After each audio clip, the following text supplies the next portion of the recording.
Hello, my name is Natalia Torres. I studied cooking at La Salle College University. I am cook for 10 years. I love cooking and I teach cooking classes at the Latina University. Cook every day with my students and husband. I like American food, but uh, the one I cook is the most cook is Italian food. I don't like Arabic food. I cook it very little. Um, I like series and movies and horror movies.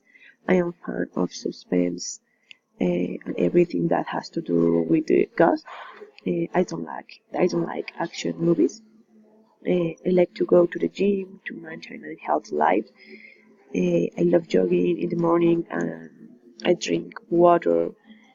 I don't like animals that crawl. They give me chills. I love dogs. I have a 5 years old dog likes to play a lot.